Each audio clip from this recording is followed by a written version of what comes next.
from the Fifth Quarter Studios in Madison, Wisconsin, you're listening to Coach Unplugged. Here are your hosts, Steve Collins and Drew Slempkes. Today's episode of Coach Unplugged is brought to you by CoachMarket.net.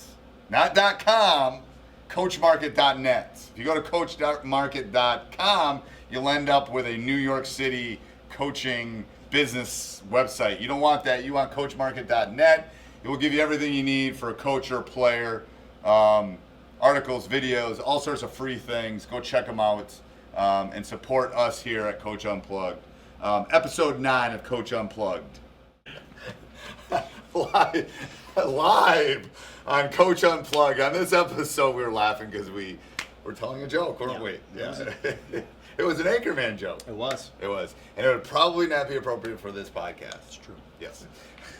So, let's pick one. You want me to pick? I don't think you picked one. I have not picked one. How about you pick one? Here, you pick one. And then you read it, because I don't know if that's happened yet. Lucky number 2. Charles Woodson's number. My favorite athlete of all time. I like 0. As a number? Because because then no one's better than me. Like the 0 kind of like, Who invented the 0 in math? Ooh, that's a good question. You should know this. Oh, okay. I should. I think the Greeks. I don't think it was the Greeks. I think it was, Who would it have been? I think it was in... Somebody Google that for us. Yeah, I think it was the Arabs. Ooh, it could have been. I think it was. Could have been. Wait, I will find out that for you. Yeah, you're the math teacher. You should know this. I will. This is a good one, actually. Which do you prefer, man or zone defense? Would you like me to lead out? Yeah, you could lead out on that one. This is a simple one for me. Because I think you're a bit biased on this one. I'm a lot biased on this one because I like to win. It's man defense. Hands down, not even close. From an intensity standpoint, from ability to scheme, meets your opposing team, to teach fundamentals of the game, I would take man-to-man defense all day, every day. Are you done? I am done. Okay, so that's why a zone is so I great. No. I like man too. I love man. If I had some of the teams I've always had in the past, absolutely, I'd play man the whole game if I can. But sometimes I don't think people have the talent or the ability to do that, first of all. Because I think it takes more to run that effectively. Okay.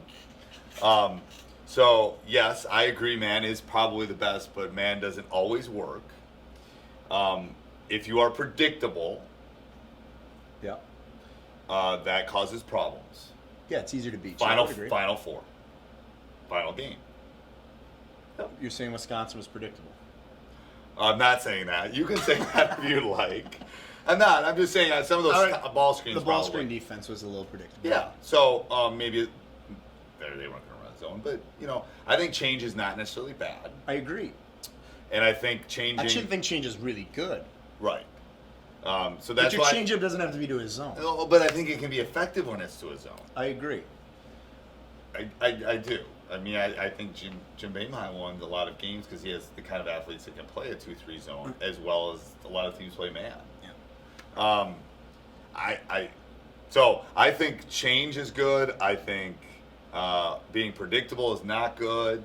I think it's you have to have the man fundamentals before you are able to effectively do a zone defense. But once you have the man principles down and you know how to run a good man, I think it's effective running a zone at times. Yeah, I think it can be, absolutely. I mean, there was times, certainly in the season, where it benefited us to play zone against certain teams. Yeah, and I think you don't know how to shoot from the outside.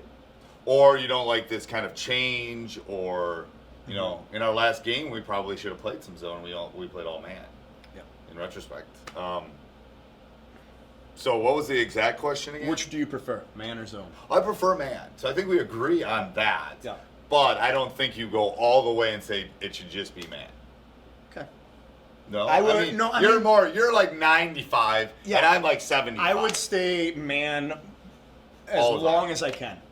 The only time I would switch up to a zone is if one, schematically, it really, really does benefit you to play that way. But it might help you foul-wise too. It could.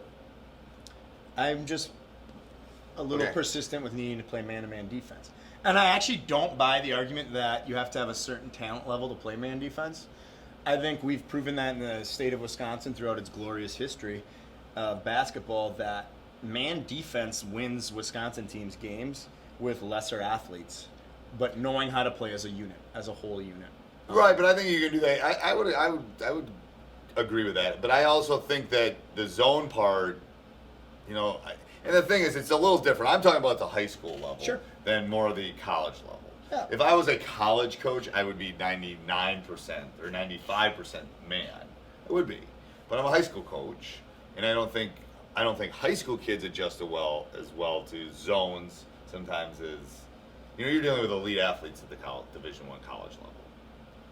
Well, some programs are, yeah. Yeah, for the most part. So I think that's why most of them don't press. Yeah. Because they're so good that it's not effective. I think pressing is a good thing at the high school level too. A zone press is a good thing to throw at people, to turn them over, to get easy baskets, to do those kind of things. Sure, I 100% believe you have to be able to change the tempo of the game.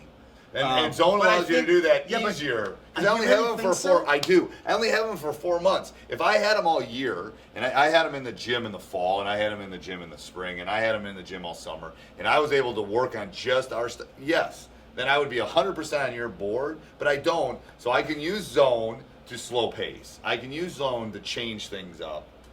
It can be a tool in the toolbox. So you don't think it's easier to teach? We'll just throw this out as an example. A Pac-Man principle is your base defense, which is everyone's under the three-point line, stop and dribble penetration. Teaching them to phase out into more aggressive, denying up on the line, up the line, no help responsibilities. You're playing man all over. Yep. I think you're gonna have all and those. to the point where you could run and jump even in the half court. And those are just 3-man variations.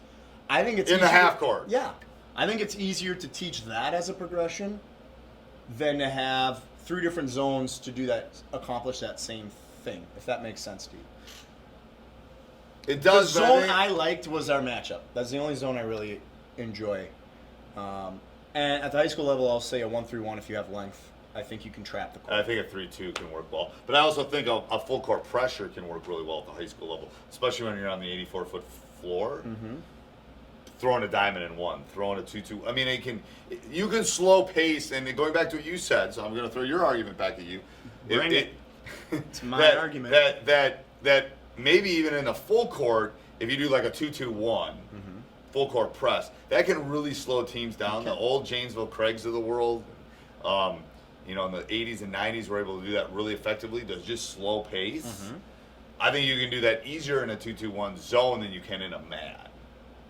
Yeah, I would agree, because all that's going to happen in the man is you're going to do it to their point guard and clear out. Right. Yeah. So there's where a place. So maybe we find a common ground where we agree. Mm-hmm. I just think at the high school level, you're not dealing with you're not normally dealing with 5 collegiate basketball players. You're maybe dealing with 2. Maybe. Yeah. Maybe 1. Maybe none. Yeah. So I agree with the progression you're talking about man-wise, but I think a zone, both in the half court and the full court, can do some of those things in a shorter period of time. Okay. We can agree to disagree on that, but I think there's a time and a place. I would say that. I think we would both agree, though, that you can't teach that as your base defense. No. And my big knock is that it makes players lazy. Yeah, I would agree with that. I think they play out of stances. I don't think they play with as much intensity. I think zones can become cop-outs, is what I think. Well, I think zones below 9th grade should never be taught ever. Yeah. Because it's just a gimmick to win games. It is a gimmick to win games, and I see it out in the circuit, and it's fine. And I've been guilty of doing it because we're going against somebody that's so far superior. Or you're in foul trouble. Or you're in foul trouble. Yeah. But I mean, when you see these 8-year-olds running a 2-3 zone, you just literally want to go outside and scream. Yeah. What are you accomplishing? What are you doing? Yeah. You're not helping their progression to what we talked about. You're not teaching them the steps that it takes to be a high school or a collegiate basketball player. So I would say we probably have more common ground than. Yeah, I think we both prefer man to zone. Absolutely. And we would both agree that there's a time and a place. Yes. Good. I agree. Thank you. please check out coachmarket.net. I don't think you'll be disappointed. Really happy with the blogs that we're posting and a lot of the videos. So please check it out, coachmarket.net, www.coachmarket.net, and help us out. Obviously, they help us out with this podcast, and it would be great if you can maybe go over there, look at our videos on demand, and help us out in any way. Thanks.